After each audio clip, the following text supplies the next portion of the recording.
Welcome to Fitness and Finance. I am your co-host, Tony Shore, and keeping it clean for the kids today. This is a family show.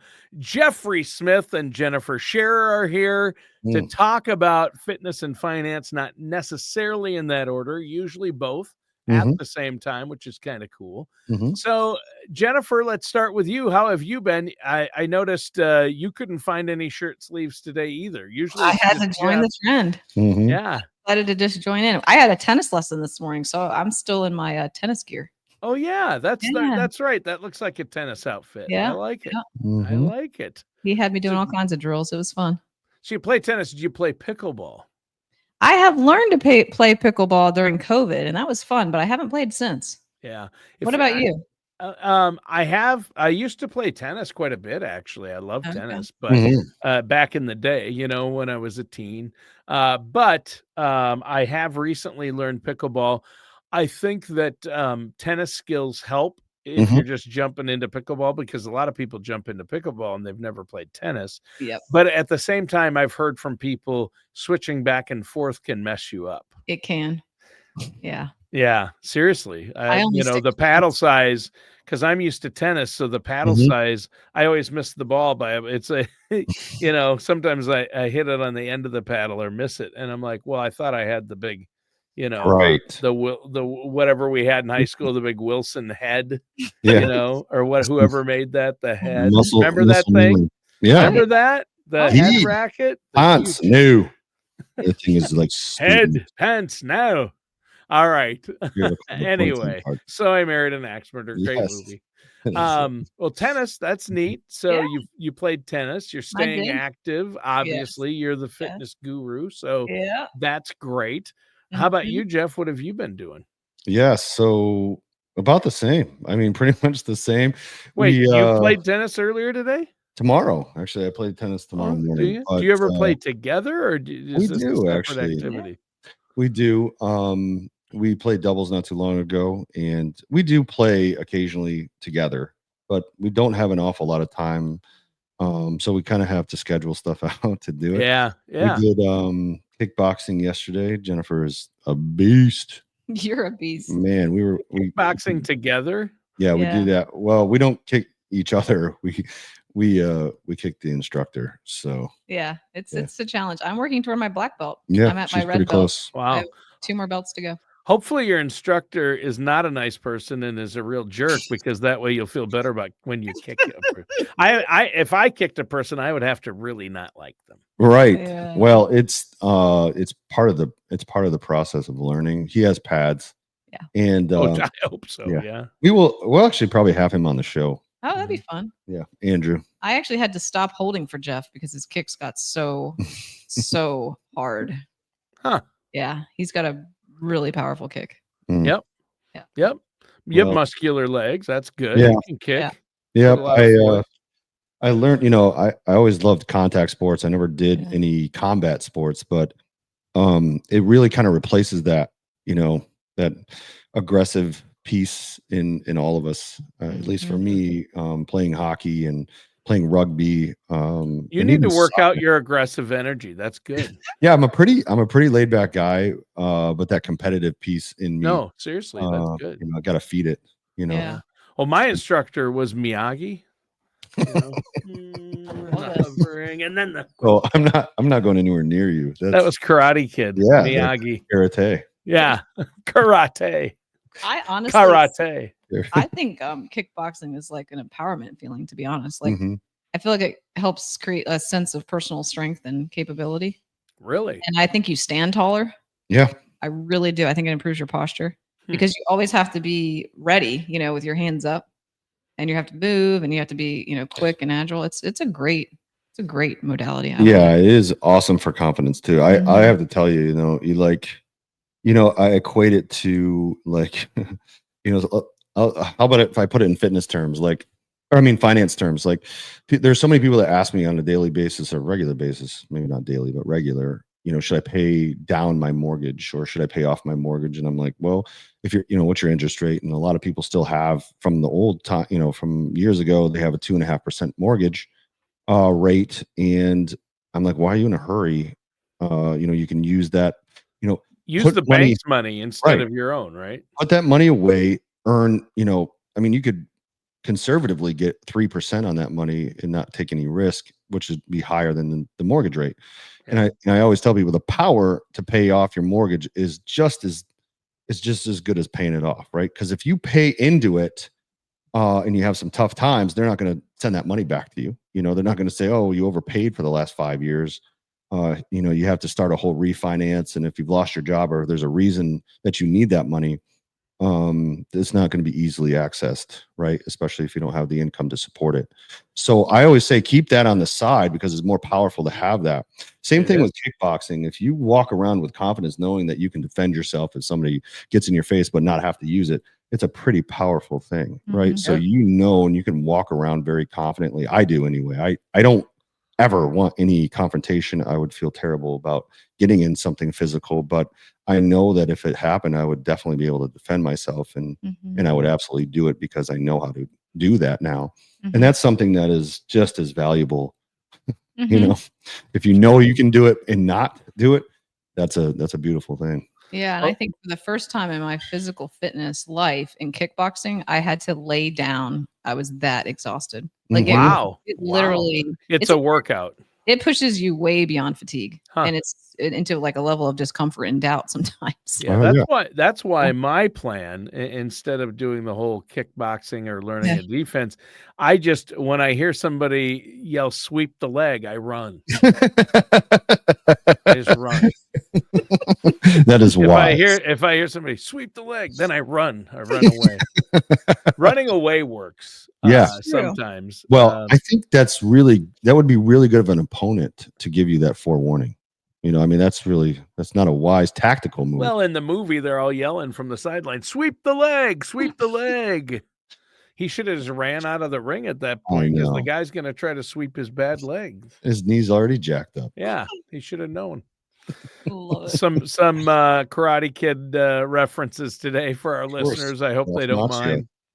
Well, I mean, have you seen Cobra Kai? I mean, that's the next. Yeah, Cobra Kai. That's him. That's the sweep the leg guy. It is, yeah. Yeah.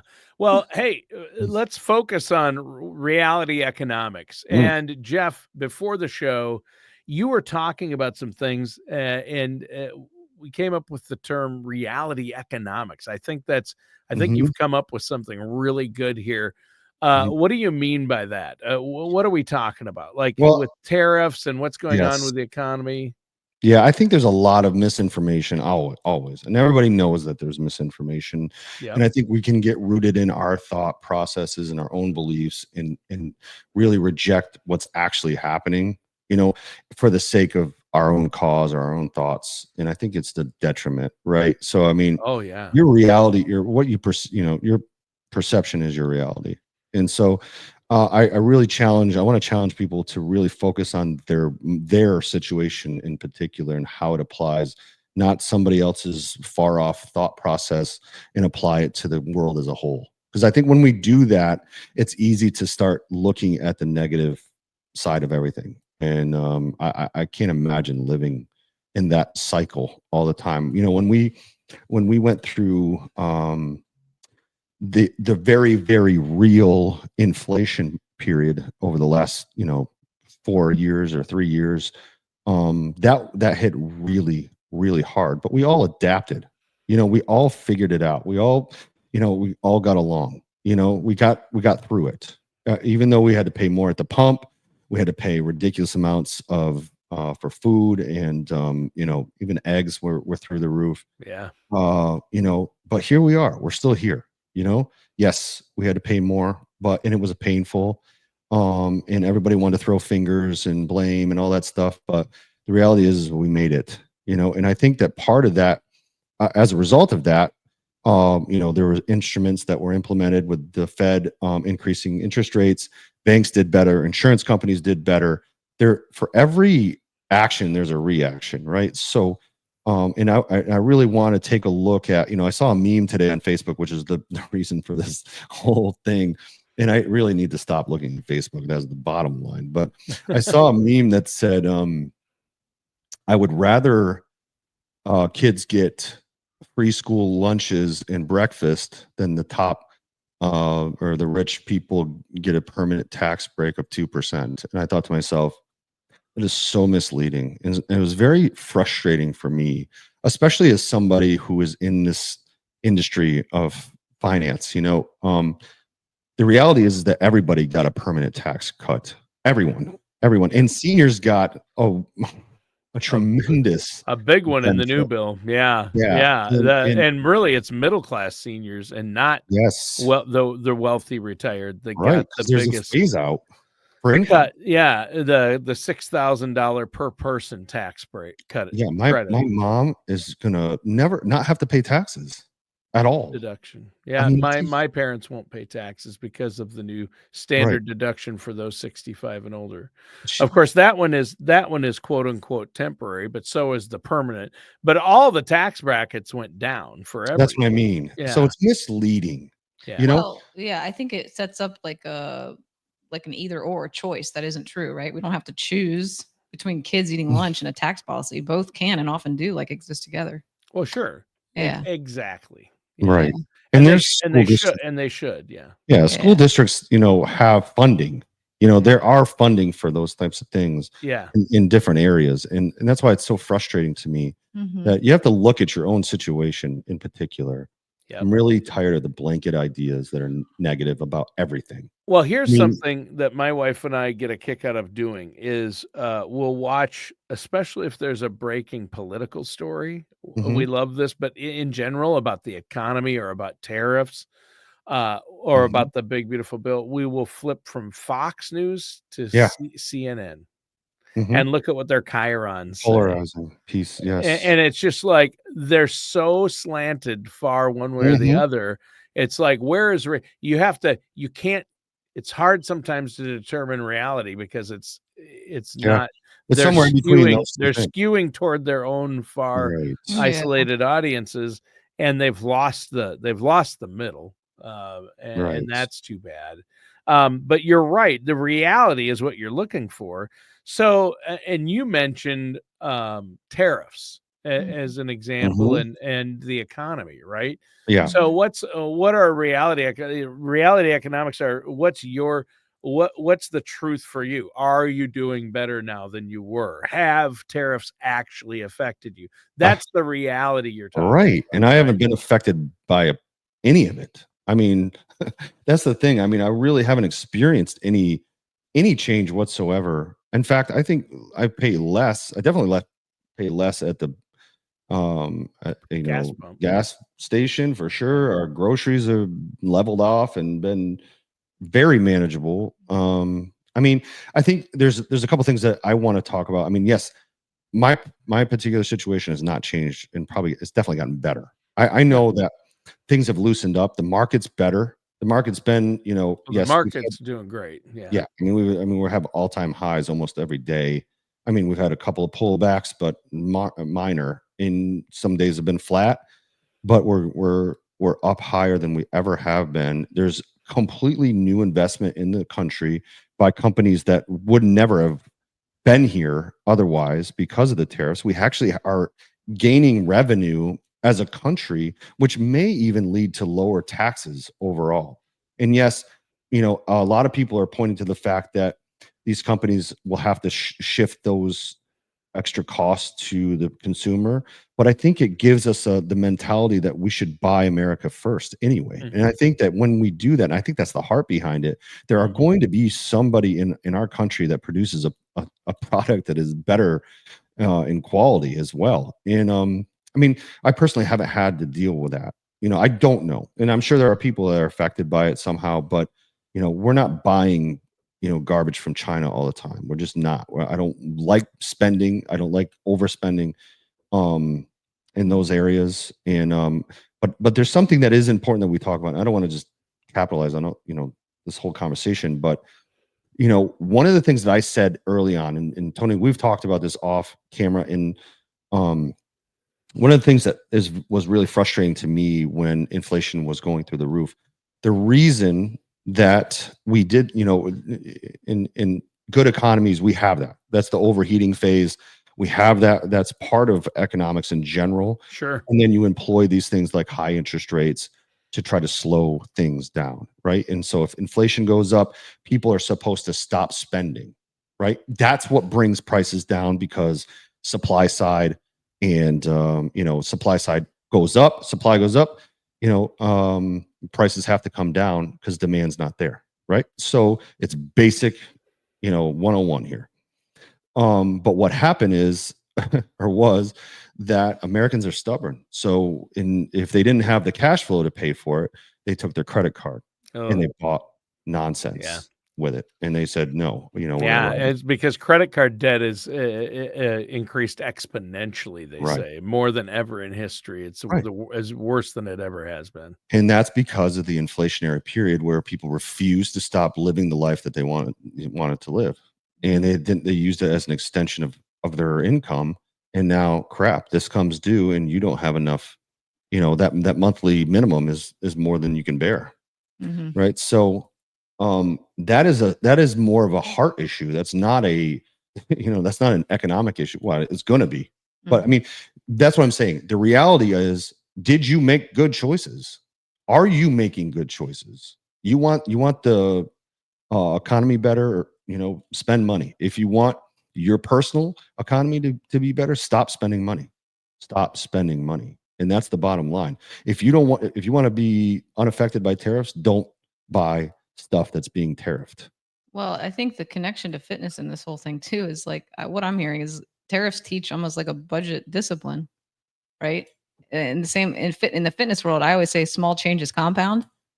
That's what I'm kind of equating this to in my mind. And I think choosing when to splurge on, for example, grass-fed beef versus when to save on, lentils is an important conversation to have. So I would, in this situation, a good question to ask is like, when global politics shift your grocery bill or your gym budget, how do you adapt? Do you cut back? Do you swap it? Do you invest differently? Like Jeff, you just said, like, do you spend or do you stop spending? And that's a decision. I think that needs to be thought about, because I think it requires adaptability. You have to be able to adjust your grocery list, or you have to be able to, maybe change your workout gear strategy. Instead of going to Club Pilates, you might need to go to a basic level, during this time, or when that external environment changes, you have to be willing to pivot. Yeah. Yeah. There's more than one way to do it. Yep. Right. And we've all been there. And yes, we've grown accustomed to things and we like comforts, but it doesn't always have to be that way. And I think there's just too much emphasis today on keeping up with everybody else, or doing, on getting mine. I think that's just a terrible attitude to have all the time. And I'm not saying everybody has it, but I think when it comes to, reality economics, right? Take good inventory. Think about what has impacted you really. Is it something that you can live without if it has been affected by tariffs, right? I mean, I don't know. I mean, I'm in the market for a vehicle, right? And we've had this conversation, Jennifer and I. I mean, this is kind of exposing, but I love nice vehicles. I just really love nice vehicles. I always liked them. And when the Hummer came out, the all electric Hummer, I was like, oh my gosh, I got to have it. And mine kind of cycled through. I put up like a deposit down on it years ago, and finally it's come to the point where I was like, I think I'm going to get it. And I went and test drove it, and I'm like, oh my gosh, I love this thing. But I can't drive out of state with it. I can't go to New York, for example, to see family without having to stop and fully charge. And the price tag is pretty expensive. It's very expensive. And I thought to myself, my gosh, do I really need this? And Tony, if you did get it, it would probably cut into Jennifer's kale budget. Yes, we might not be able to get organic kale. Maybe if Jennifer could just sacrifice a little bit for the Hummer. It's like that's yes. Oh, that's that selfish streak. Yeah. Let's see who's being selfish. Who's talking about getting the electric Right. That is so funny. So- we so- call it the Hummer versus the Toyota Yeah. mindset. So this is where Yeah. we're making decisions now based on the Hummer versus the Toyota, because there's a Toyota pickup truck that's manual, like a 6-speed manual. Sure. And I'm like, that's me. That's where I'm going. Yeah. So I'm buying that, and it was built here in the United States. You know what I mean? Yeah. It's not affected by tariffs. It's weight. I mean, super Well, yeah, affordable. and it'll last a long time. Mhm. Toyota's last. That's a better investment than Exactly. the And so, electric Hummer. I mean, even though everything in me The was market like, for the electric Hummer. There's only so many guys without shirt sleeves running around out there yeah, flashing their biceps going, I want to drive an electric Hummer. That's a 100%. limited, it's a very narrow field. It Jeff. is, yes, and it was a very narrow mindset. But I did, and I decided to go the Toyota route. We need to drop you into one of the new, the Toyota Sienna minivan. We need to drop you in a There minivan. you go. Zero chance that's going to I happen. don't think that would ever happen. That's not going to happen. We used to have a Toyota Sienna minivan, and you know what? I bet it's more luxurious to ride. It's more as far as comfort, that like those sure. captain seats up in the front. Yeah. And all the features you get when loaded. I bet it's Mhm. a little nicer ride than that Toyota pickup truck you might Probably. be thinking about. For Yeah, sure. Yep. yeah. But You can't get it in a manual transmission, and it won't have the pickup probably. right. Yeah. Well, this one's a hybrid. I had it. They're sending to me here. Toyota makes a hybrid pickup. Yeah, it's a hybrid pickup Wow. that's 6-speed manual transmission. Wow, that's cool. I'm already in love with it. And I want to see that thing. I want to drive it. yeah, and it's so affordable. I Yeah, mean, I grew up on a farm drive. I had a manual pickup truck once and a Mhm. manual car once. Yeah. yeah. I mean, they're great. It's been a And, long time since I've driven a clutch, though. Might Yeah. grind a few gears off if you let me drive it. Yeah. It'll can't find take it, me grind it. it might take me a few minutes to find third, but whatever. I miss driving a clutch. I feel like it gives you a little bit more control. It Mhm. makes you feel Well, like it makes you focus more. Yeah. That's the thing, and you have to think about what you're doing. And I think no texting no Yeah. texting when you Can't drive you from the can't knees. text. unless you're on the highway and You you're can't drive it. Well, some of us have driven with our knee. I mean, you're eating a full meal there while you're on the road. I need both hands for that burger and fries. Yes, absolutely. I Your wife puts it my in the big wrapper. thigh. I got my big thigh pushed against that wheel, moving my knee back and forth to stay in the lane. Two Yep. hands. They always say, keep your hands at 10 and 2. Is that on the burger I'm eating, or is that on the wheel? too much. I love it. I'm kidding. No. But again, No. your point is for our listeners out there to really take something away from here, other than my really inane and bad dad jokes, is focus on reality economics. Means, don't just buy into everything you see. Don't read, don't get your opinions on what's actually happening in the world of finance from Facebook. Yeah. Or even from Fox News or CNBC, maybe Fox Business or Mhm. or CNBC, but not Fox News and CNN. No. Here's the Fox thing. Business and CNN, maybe, but I would trust.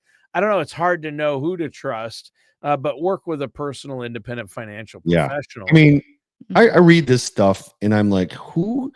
I mean, all these people are graduated from the School of Economics at CNN, and I'm just tired Yeah. of seeing it, and it's just Yeah. ignorant. It's just Mhm. when I read it, I'm just like, my gosh, these people Yeah. actually believe this stuff. Well, And and the point is, it's different for everybody. Like, oh, the Mhm. new bill's going to do this. It'll affect a lot of people differently, Mhm. right? And different tariffs are going to hit different people at different times. Right.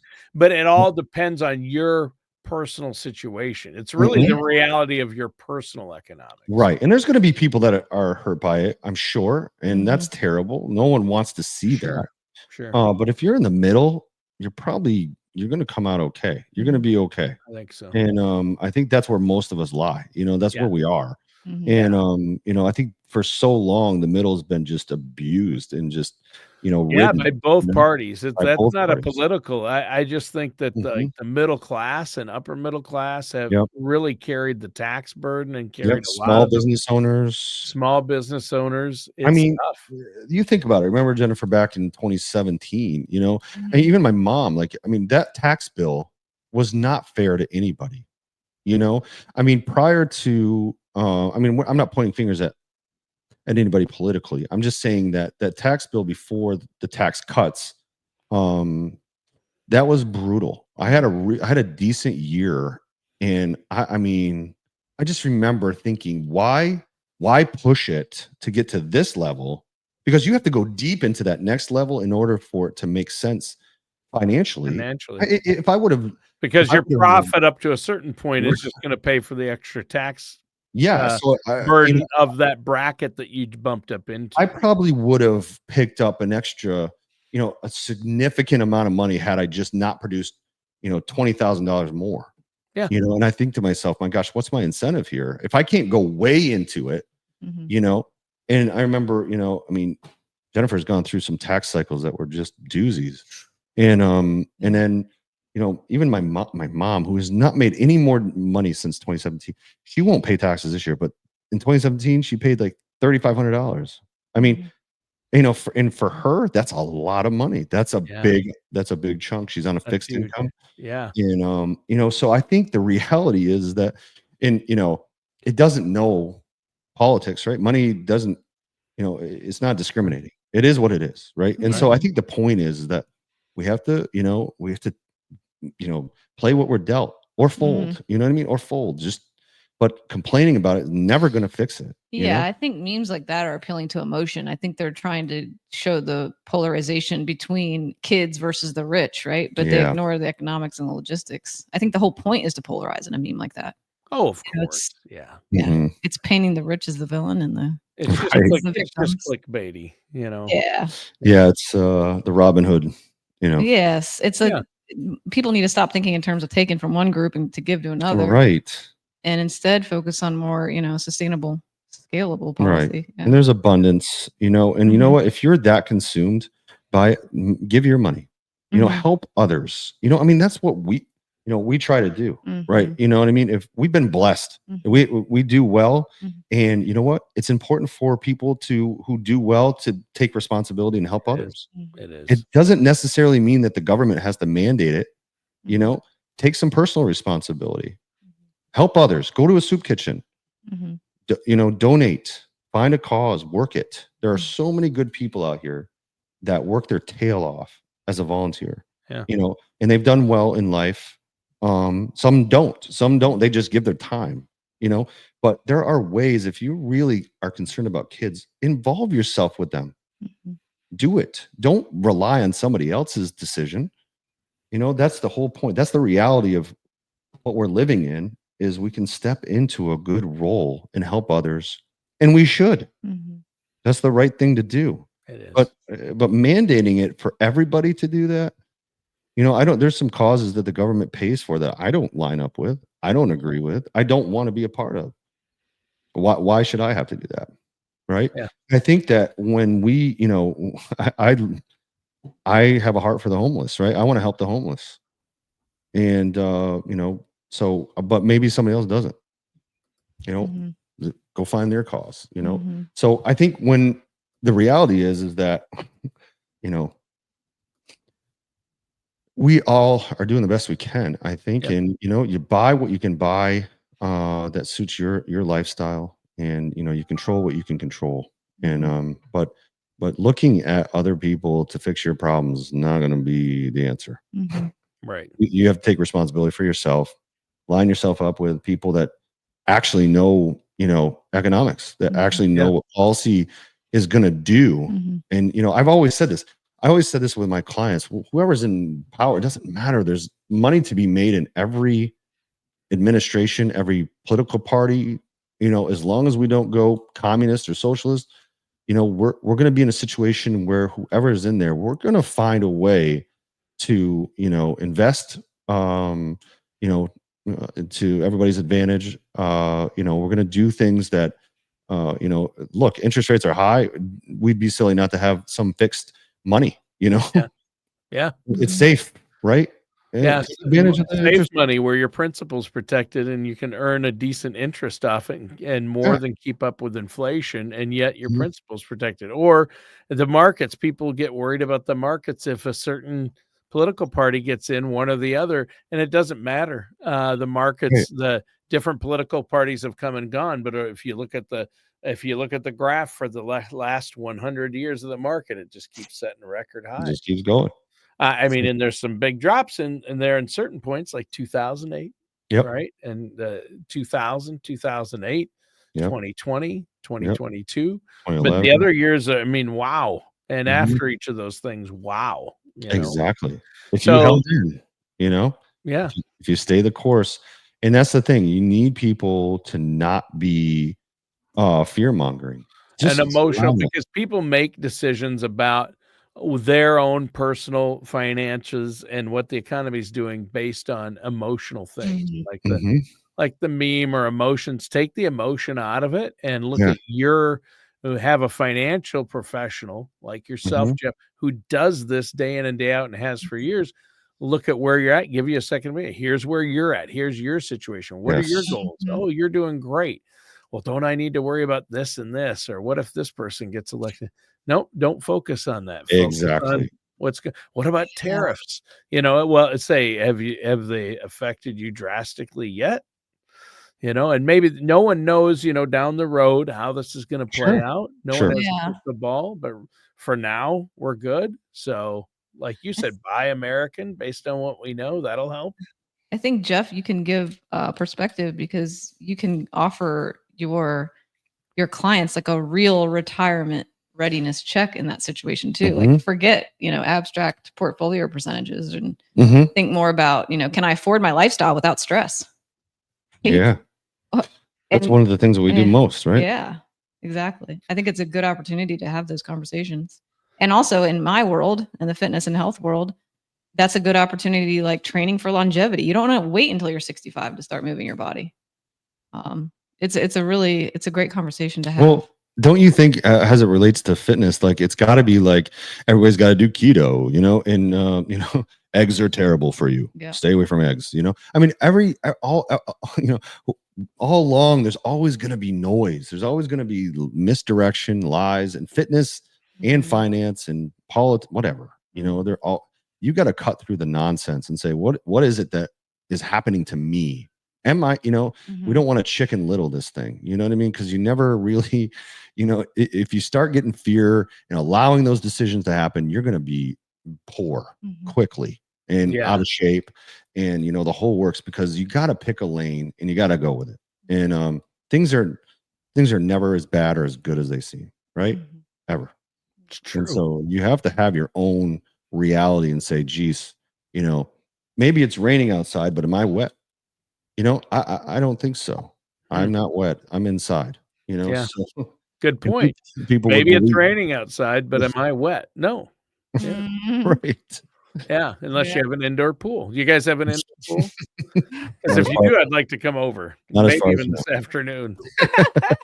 know. Well, hey, we should wrap it up, but Oh, yeah. before Yeah. we Me go, give us that contact information. Jennifer, if people wanna get, their fitness in order and, maybe they have less stress because their finances aren't bothering them because they have a plan with Jeff that Jeff's helped them get, but they also need to stay physically fit, how can they do that? Yes. So visit our website at fbergfitness.com. You'll click on the top button that says book free discovery call and you'll be put on my schedule. Or you can call us. You can call us at 540-479-1877. And is that FBURG? FBURG fitness.com. Fbergfitness.com. That's Yeah. great. How about you, Mhm. Jeff? How can people set up a no charge, no obligation consultation to get a financial plan in place, see where they're at, Yep. and have a plan moving forward? Yeah, we'd love to help you. You can call us at 540-371-9777, or on the screen, you can see the retirementsmith.com. You can go to that website and click on the contact us and Chris will get you set up on our calendars. So please do. We'd love to hear from you. Awesome. Well, thank you both. Thank you, Jeff. Thank you, Jennifer. And that does it for today's episode of Fitness and Finance.